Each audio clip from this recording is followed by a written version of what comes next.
Bien, entonces ya vimos cómo si queremos sobreescribir una propiedad heredada que está como return false, pues vemos cómo no se puede. Fíjate cómo nos sigue imprimiendo O positivo. Y pues la cadena de prototipos sigue sin modificar. Fíjate, humano, recargamos. Pues fíjate cómo sigue siendo O positivo. Fíjate, imprimimos el objeto humano, recargamos. Y fíjate cómo dice sangre O positivo. En ningún momento modifica la cadena de prototipos. Entonces con esto hemos terminado ya y habrás dominado ya. En este punto ya dominamos lo que es la herencia prototípica y lo que son la cadena de prototipos aquí en JavaScript. Puede que esto sea de lo más importante en JavaScript cuando lo manejas, por ejemplo, en frameworks como Node o en React. Pero por ejemplo, cuando utilizas JavaScript del lado del cliente para simplemente manipular el DOM, pues los objetos no son muy útiles allá afuera en el campo de batalla.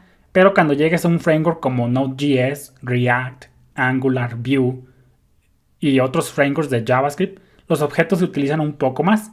Pero con este conocimiento puedes estar seguro que ya habrás dominado lo que es los objetos aquí en JavaScript. Ya nada más nos faltan ver las clases y los métodos getters y setters y otras cosillas de métodos estáticos, pero pues eso es pan comido.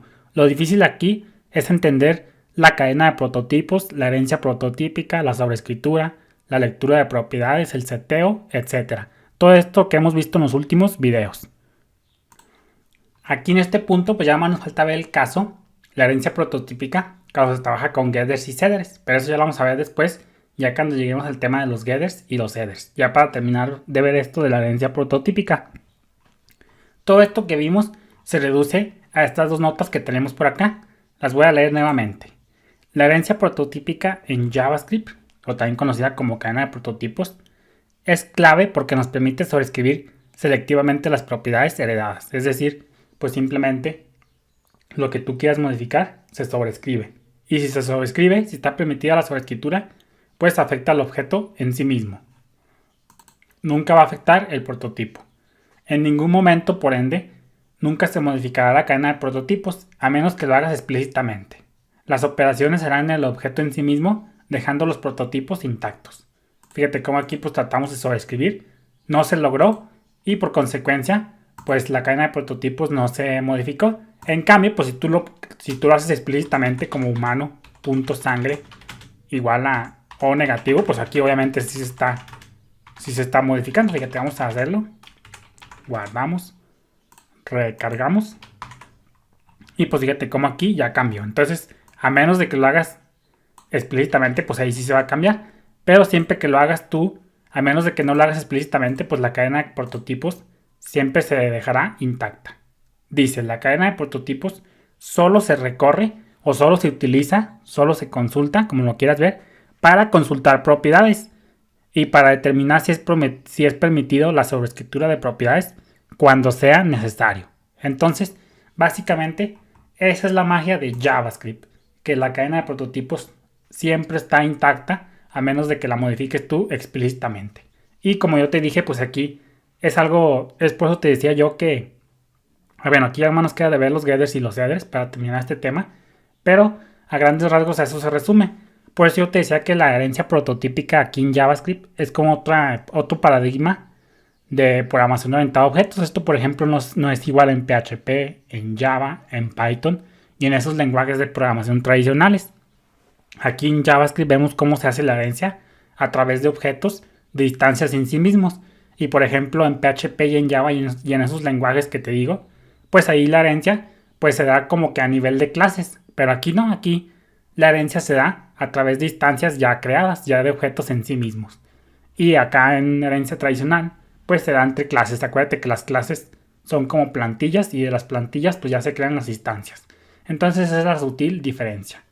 Entonces con este conocimiento ya vamos a poder saber, vamos a quitar todo esto ya para no confundirnos. Y vamos a dejar todo aquí persona como lo teníamos antes. Vamos a dejarle humano con su propiedad sangre. Todo esto ya lo vimos. Vamos a dejarle que sangre es igual a O positivo. Vamos a decirle que persona punto nombre es igual a Daniel. Y aquí pues vamos a dejar todo esto normal. Y aquí vamos a crear let Daniel igual a object.create persona.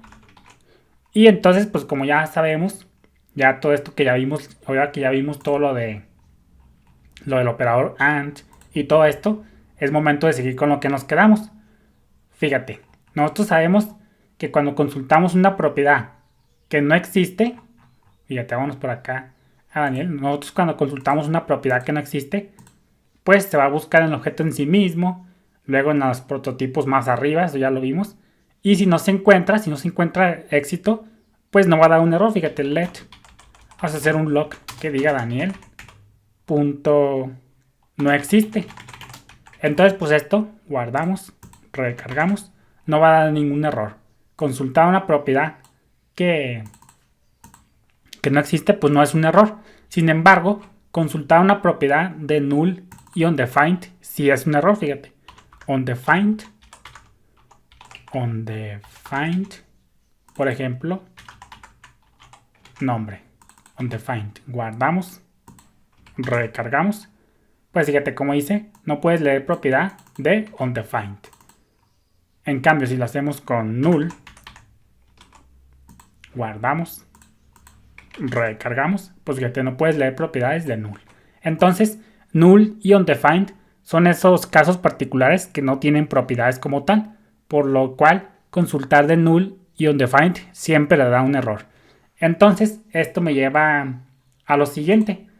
Fíjate, nosotros sabemos que pues si consultamos una propiedad que no existe, en este caso Daniel igual a propiedad, guardamos, recargamos, undefined. Entonces, a lo que quiero llegar es que lo que sí es un error intentar consultar una propiedad de un objeto que no existe. Como te dije, los valores null y undefined no tienen propiedades y es un error consultar las propiedades de estos valores, como ya lo vimos.